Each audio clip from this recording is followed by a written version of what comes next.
now we can do this on Zoom and everything. So it's meet and greet and find out what they want to do, where's the location, and go from that, and check out the venue, and go from that, and find out what the coordinators want and all the other stuff. So it's just a matter of coming up with a list of do's and don'ts.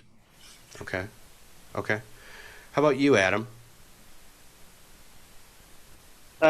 So this year has changed a little bit. We talked just briefly, not too long ago, not just a few minutes ago. I almost insist on at least a Zoom call or a face-to-face consultation. I've kind of gone to Zoom, and I've actually done phone consultations, booked several weddings just by talking to them on the phone. As far as the planning process, I mean, it's really gone to mostly Zoom calls. I do have some local brides in person.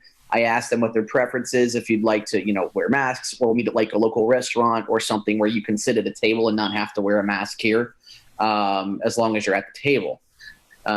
So planning wise, it hasn't really had super that much of an impact on because it's all, of course, DJ event planner is all online. So most of that information I have. And then if they have any questions, of course, they just reach out to me or whatever, and we'll go back and forth via, phone or messenger or whatever it happens to be. So I would say as far as the planning on that, it hasn't been bad. The execution of weddings, yeah, I've had a lot more of the outdoor kind of things.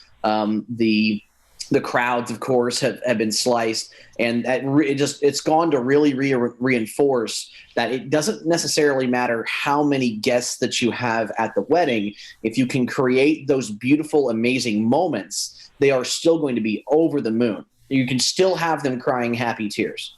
And so this year I did have two first-time things that had never happened before. I did a Disney-themed wedding. The bride had told me her vision, and it took her 3 times for me to wrap my head around what she was talking about. We did her ceremony in the middle of the reception, and it was definitely unique for sure. But we made it happen, and being able to understand and plan for that, it went off like without a hitch. Another couple hired me for their wedding reception in 2021, October 17th. Everything is good. COVID happens, and then what they did is they actually hired me for a second wedding this year, a small family gathering. So we were literally doing 2 weddings. They paid my price both times for that.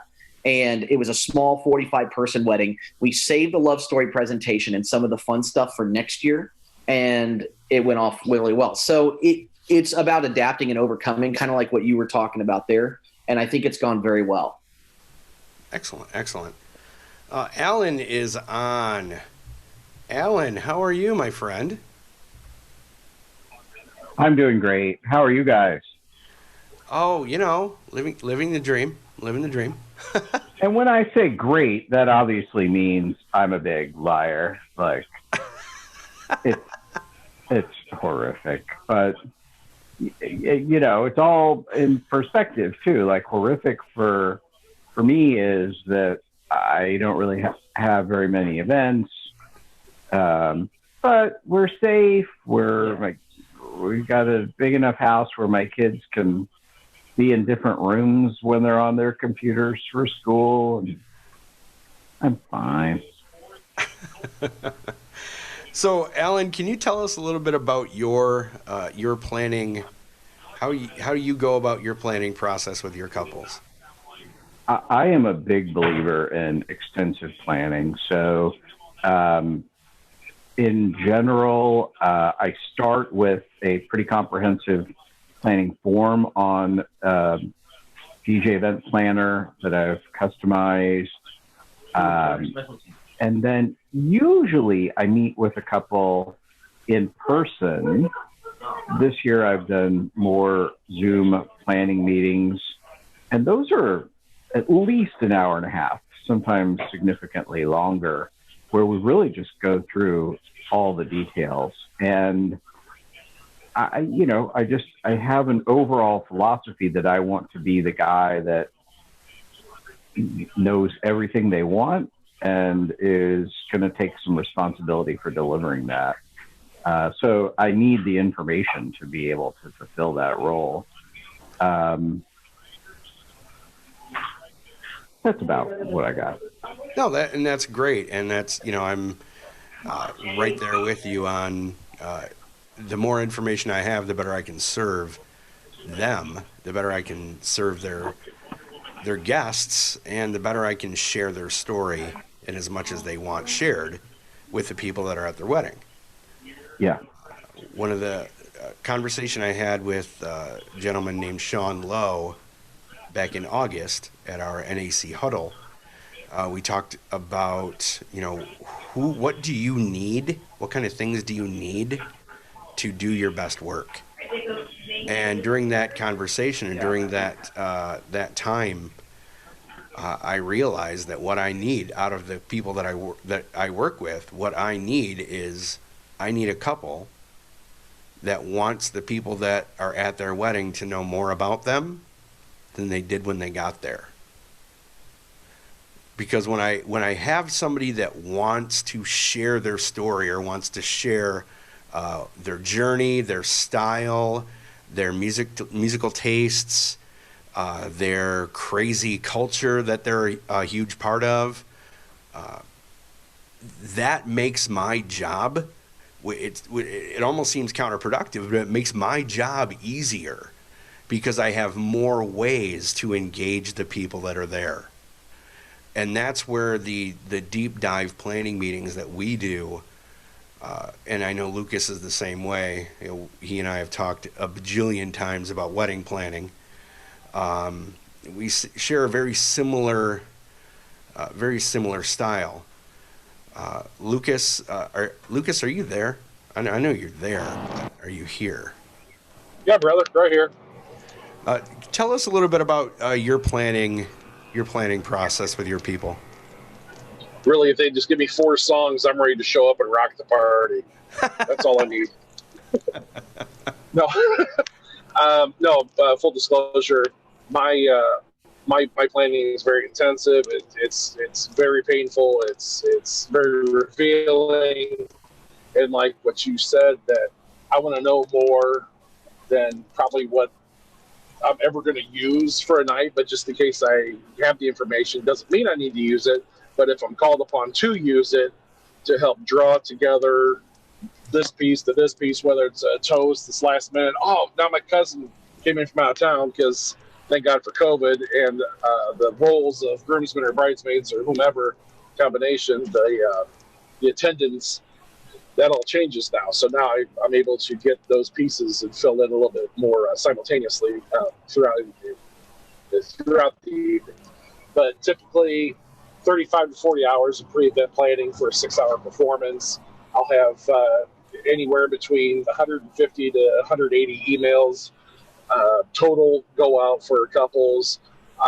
My number one focus is outcome. I do not focus prelim. I only focus outcome.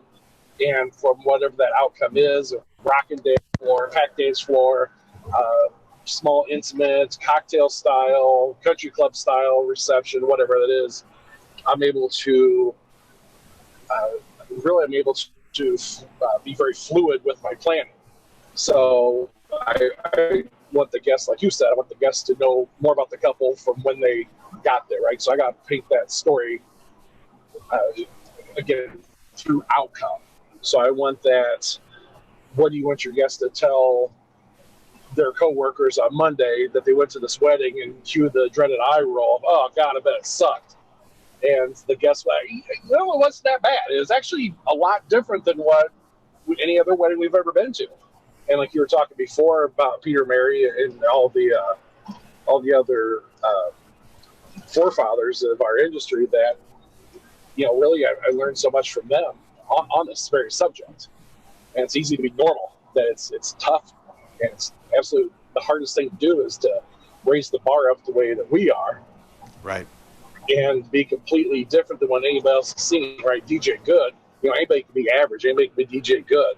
But for the guys that go to the workshops, guys that go to training, guys that go to the conferences, bravo, keep going. Once you get bit by that training bug, man, it's infectious. It's so much fun. But Yeah. To answer the story, every couple is different.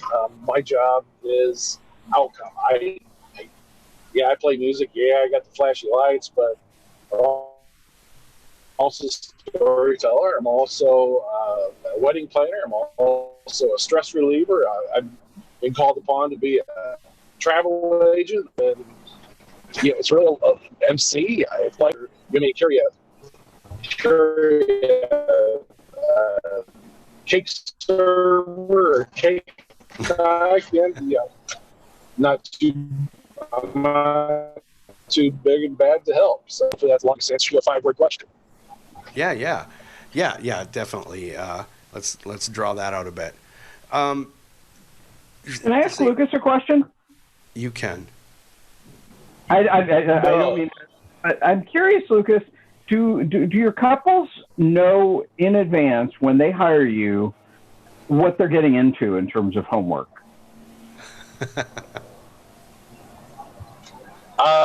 Can I may I clarify that question? That do I preset my expectations for them? Is that what your question is? Like what my expectations are for them? You have a sales meeting, and I presume at some point you say, well, this is how it works. This is what I do. Do you give them details about, here's a typical amount of emails that we'll exchange. Here's the number of meetings we'll have, stuff like that. Oh yeah. I break up everything into 3 parts, right? And once we satisfy part 1, we can proceed to part 2. And then once section 2 is done, we can proceed to the finale, and that's the final scene, right? Of just get to your wedding, get to your reception. We've already done all the hard work and leg work. All you got to do is just let your hair down and party, right? And so what I do is pre-screen a lot of the clients, because I tell them, I'm alive. I am not a DJ. I am not. You can find a DJ, and that's $1,500 to $2,000. That's, and sometimes less. But I'm not that. I am not that. I am the one that will get the truck out of the ditch for you when the other DJs put it there for you. I'm that guy. But once they see my commitment to them, and just reiterate real quick what Tom was saying, in Nashville, we're talking to Sean Lowe, is what do you have to work with a client? And what my answer was is vulnerability. I have to have a client's vulnerability. And if I can have that, I will give you the stars. I will move mountains. I will give you everything that I have in my being. I need their vulnerability. And for that, the guest list is handpicked by them. So the hard work, that side's already been done. So now all I got to do is entertain a captive audience. Well, how do you do that? And every client is different. But if I can keep the focus on outcome, and even that last picture, that last hug, that last stumbling groomsman down the stairs or in the elevator, whatever that is, we can build off of that. And that makes it a lot easier. So hopefully that answers your question, Alan.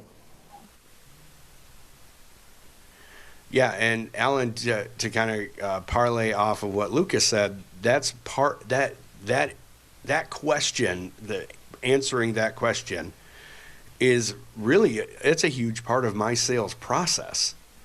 And that's where me having to have that commitment from them, saying, look, we're going to have 3 planning meetings at minimum. And they'll be Zoom, because 90% of my weddings are destination weddings. So quite often I don't ever get to meet them face to face until the day of the wedding or the day before.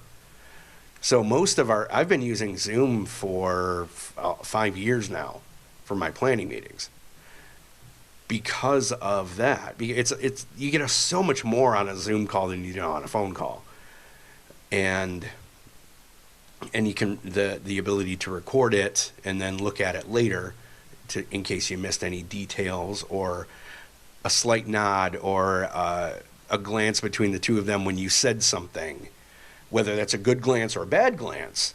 you're not going to catch all of those things while you're in a meeting, because sometimes you're going to be trying to take notes, and you're saying something, or say, I did this one wedding where, Julie and Evan, they loved electronica, loved it.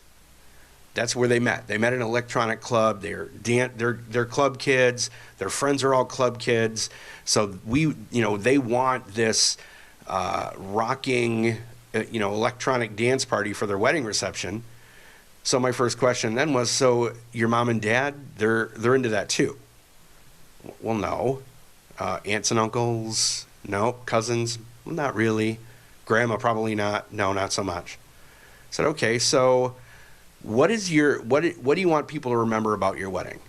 We want them to remember, of course, the F word always comes out, but that they felt like they were included. Like, okay, how about we end your wedding reception at 10 o'clock? And then they gasp. I said, but it's a fake ending.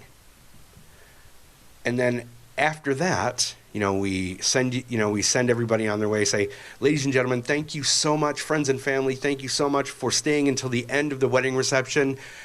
If you want to hang out, we're having 1 hour of nothing but nonstop electronic dance music. And I hit Bangarang by Skrillex. Okay, so they got an hour of the music that they wanted. And all of their family and friends felt like they were there until the end of their wedding reception.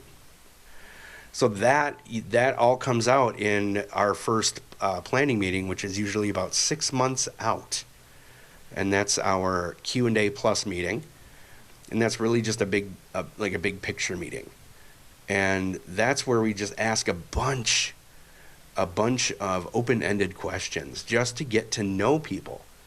Because again, as everybody, basically has said the same thing in here, is the more information you have, the better you can serve, and the better you can personalize an event.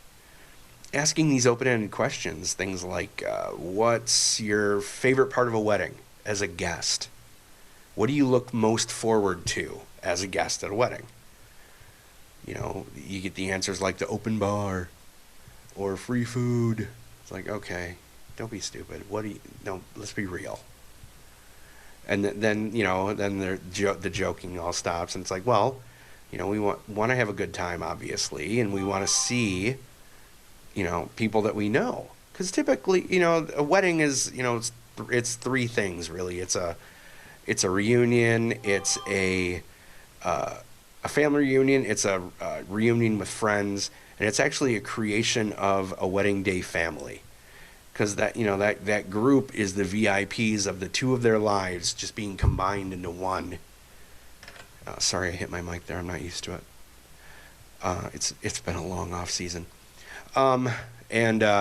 so being able to help them create those things takes a lot of information. One of the things that we struggled with for a couple of years was actually getting that information from people. How many are having problems still getting that information, getting the amount of emails answered or planning forms filled in on time, meetings scheduled? Is anybody else struggling with that? I have occasionally. It's not a normal thing. Most of my couples, by the time we get to the 6 month meeting, 6 months out, understand the necessity of being detail oriented, and understand that I don't work for them, I work with them, and we're not just plugging and playing names and numbers or songs and names. We're creating a day. And even if it does end up timeline wise very similar to, the majority of how we see a lot of weddings go, and grand entrance and then blessing, dinner, formalities, and so on. What they do is they understand at the very least they need to have. But I do have some brides occasionally that are just very lackadaisical. They don't want to really have much to do with the planning aspect of it. And that is very frustrating. I think the most recent one was about 3 or 4 months ago. And I was still wrestling with her to get, I think, a couple of formal songs 2 or 3 days before the wedding. And I'm like, look, Wow. I'm just going to throw something in, and I'd rather not be the guy to do that. So she did finally get him to me, but I hate that. It's just so irritating to me. Yeah, we struggled with a couple this year, mostly because, well, people didn't know if they're gonna have their wedding or not. And so this year was just such an anomaly for so many things that, anything that happened in this year, we're just kind of washing it, letting it go with the wash. But Lucas, I saw you unmuted. What how has that been affecting you as far as information goes, or getting it? One of the biggest successes I think that I've had was that I broke the planning part of it down into bite-sized nuggets. And again, I may have alluded to it earlier that I separate everything into 3 sections. And so that's initial pre-meeting checklist, pre-meeting talking points, and what we're going to cover. And then once we have the planning stuff, that 101 done before the meeting, before the initial, we can move on to the meeting. And then once the meeting's done, we get a real good feel. The only thing I want to know off the bat is, are we a good fit? And you know where I'm coming from. Right. I know what I need to deliver for you. If I don't have that, no, we're good. Even if, no, you got to do my wedding. I've had that. Here's a pile of money. You got to do my wedding. Oh, my God. Yeah, it's a wedding, but it's my reputation. And so if I can frame that in blunt form, I can fill the date. It's not filling the date. I don't have to fill the date. Right. It's my reputation that I need to fulfill. Because if I don't deliver an outcome for a client, that's a crappy wedding, man. That sucks. I don't want that, because there's a fine line between this is fun and this sucks. So to answer your question, I broke everything down to 3 bite-sized nuggets for the clients, and it seems to be helping so much that they don't feel overwhelmed by all the planning information that we have. So I show them where we're going. I show them the steps that it's going to take for us to get there. Sure. Cool. Oh, that's a great idea. I think maybe Mike Durham mentioned something about that when we were at the huddle as well. That just breaking them into smaller pieces, and that's one of the reasons that we do 3. The three main planning meetings, and similar to Alan, each one of them's about an hour to an hour and a half. And Tom, have you had trouble getting information from your couples that you need to be able to do your job?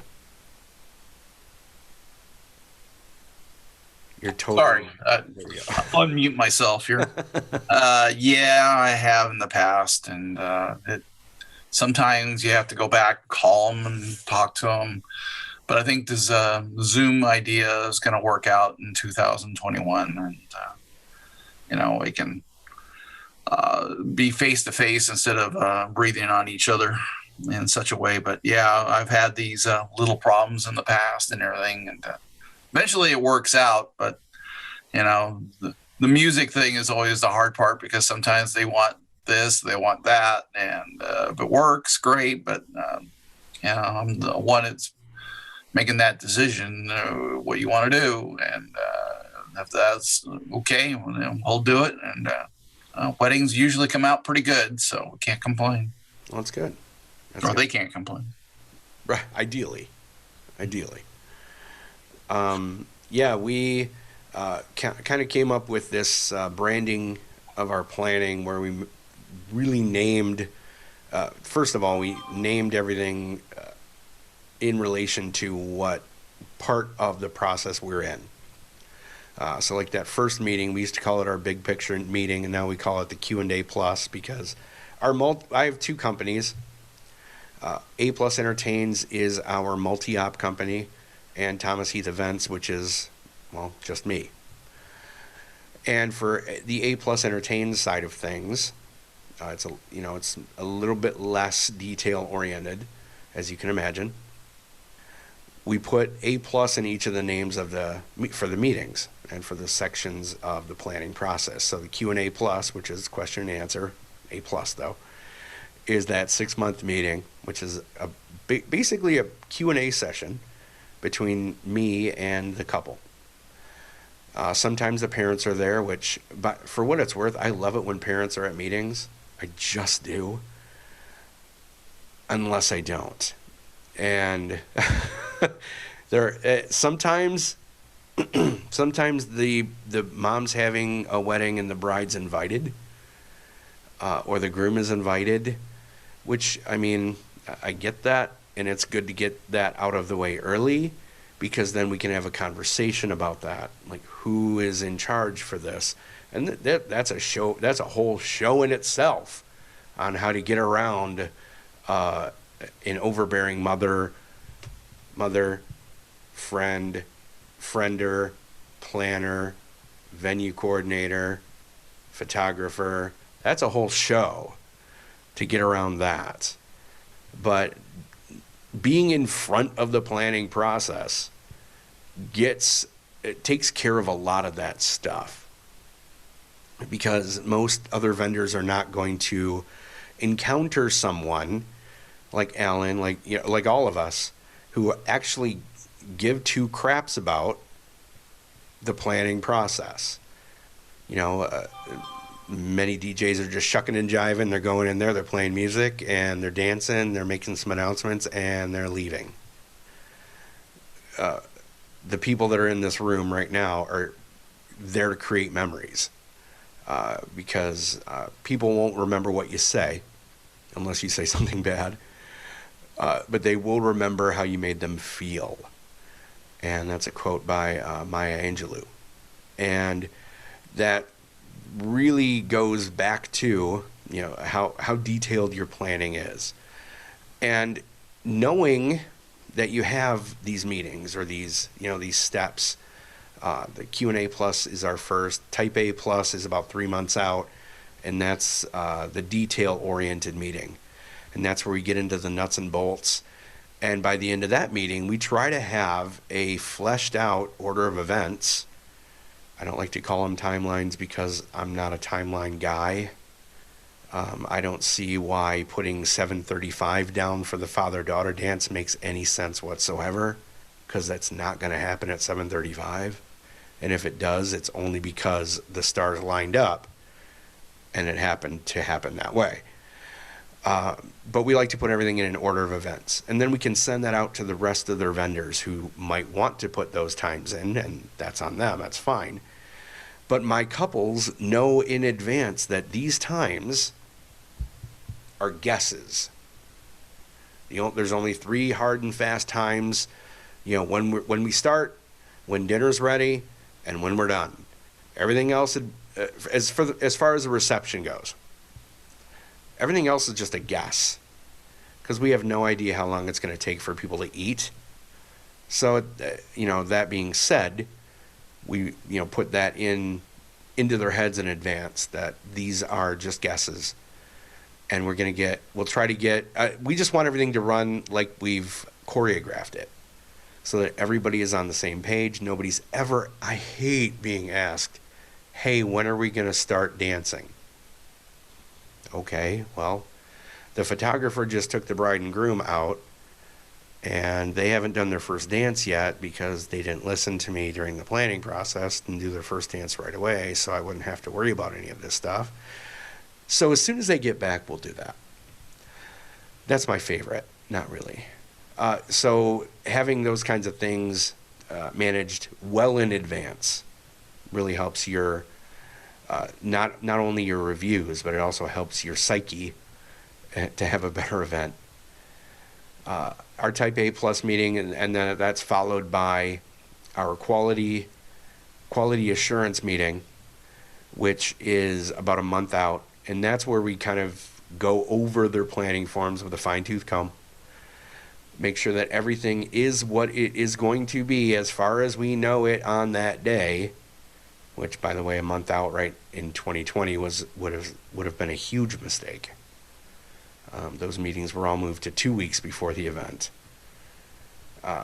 And then they can focus on the other stuff that they're going to have to manage, because they've got a lot of other irons in the fire. that we don't even really know about unless you've planned your own wedding, which I have, which was super fun. The things like, catering and head counts and who's going to be there, seating charts, all of those highly detailed and time sensitive things. I found out a lot in this last year with my wife and her decor and design company, because she's, they make the seating charts. They do the lettering and the artwork on the seating charts. So even getting that information from couples this year was like pulling teeth, because people were dropping like flies. It's like, nope, not dying, but just not going to the wedding. So they had people moving from table to table. They had people doing this, that, and the other thing. So again, the planning. And then when you're doing all of these things, and if you're doing all of them relatively well, the other vendors that you work with may appreciate it. They may not appreciate it, especially if you're in a small community like I am. But you are known in your community, and you're known from other vendors by being detail oriented, and your stock raises. You can raise your rates. You can do all of these great things, and have a better sense of, for me, a better sense of accomplishment for making somebody's wedding what they wanted it to be. That's really it for me. I want, like I said, my goal is to have people that want their story told, not just told, not just their story is, but they want it told in the design elements. They want it told with the music that's played during different portions of the day. They do want it told by an orator, and they want it told in the way that their wedding is remembered. So that's kind of all I got, really. We've got this branding your planning thing, and if that's something that you want help with, just hit me up, and I'll, more than happy to talk to you about it. Could you explain a little bit more about what branding your planning is? Sure, I can do that. Okay, so I'm going to go here. Oh, that's not it. Never mind. You're not talking about the thing where the guy pimps out your DJ event planner page, is it? That's a different thing. Okay, just making sure. Yeah, that's a different. I mean, I don't think it's a bad idea necessarily. No, it's really not a bad idea. So this is brandingyourplanning.com. This is our website. Oh, okay. And you can check it out. Why is it so hard to get the info you need? We're talking about that a little bit. People are busy. Mm-hmm. And so having your branding at the forefront helps people remember it, because people remember things like McDonald's because of the branding. They remember things like, good, bad, or indifferent. Nike, the swoosh, they recognize that right away. You want them to recognize something that comes from you right away. Like, this came from Adam, this came from Alan. And I know that because the color scheme, the wording, the references, they're all tied together. How does branding your planning work? First thing, we do a brand analysis, then we do creative discovery, and we talk about kind of the stuff we talked about today a little bit. What are your end goals? What are you looking for? What do you need to do your best work? And these are a couple of the things that we do. How do you like to work? If you just want to check that out as well, we can do a workshop with you and your team. We do a one-on-one session. And if you're DIY, a little self-guided stuff as well. So if you want to check that out, that's brandingyourplanning.com. And even if you want to just check out that website and tell me if it's crap or not, I'm down with that too.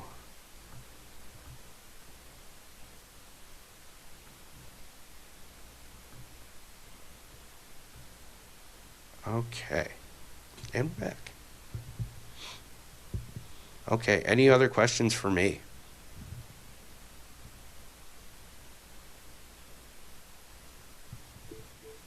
I'm going to hit you up over Messenger. I wanted to pick your brain about a couple of things that are unrelated to what we're talking about, but are some things that you're doing that I didn't realize you were doing that are where I want to be, or at least I want to investigate being.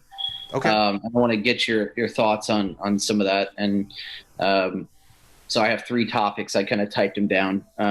But one's a little bit easier and I know a little bit about, but the other 2, I did have one other question though. You mentioned a second ago that I think you said that in your area, you may not be well liked because you're so detail oriented. What's the best way to put this? I've become a thorn in the side for wedding planners that aren't looking out for their couples in the manner in which that I believe they should. Okay. And a couple of venues as well. Okay. And the venues mostly because they have layouts that don't. Okay, so none of them are traditional wedding venues. Okay. I'll put that out there right now. None of them are traditional wedding venues. 90% of the problem areas that I have are in barns. Because A, it's glorified outside. Right. And B, they're not designed for holding 150 to 200 people with a dance floor, with a bar, with a photo booth. They stick in the corner with all these other things, right? And the audio is shit. I can't say that. Oh, John, I'm sorry. The audio is, and so we'll do that out in post. And it's just really difficult sometimes, and this year especially, because we had some pretty strict restrictions, and 90% of the venues here ignored them completely, and they were all barns. Because they were calling themselves outdoor venues when they really aren't.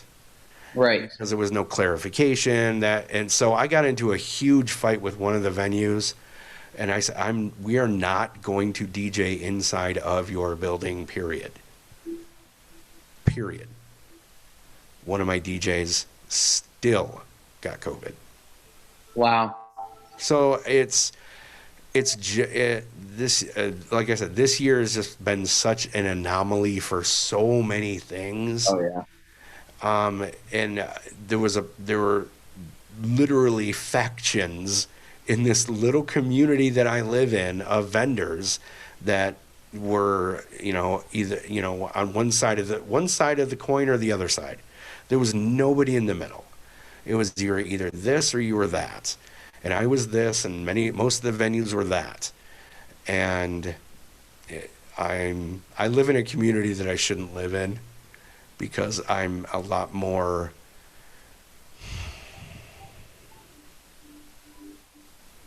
God, it's hard to. I'm a lot more. I grew up in the Detroit area, so I have a different education set or mindset, I guess, than where I live. But I live here because it's beautiful. It's a wedding venue, or it's a wedding destination location, and it was a safe place to raise my kids. Oh, that might have answered one of my questions then. You said 90% of the weddings you do are destination weddings. I was under the impression that you were flying out from where you live to other destinations around the country. And I'm like, how do you do that? Because, put me on that train. I'll figure that out. Well, yeah, that's, we can have that conversation too. I've done that. Yeah. Okay, cool.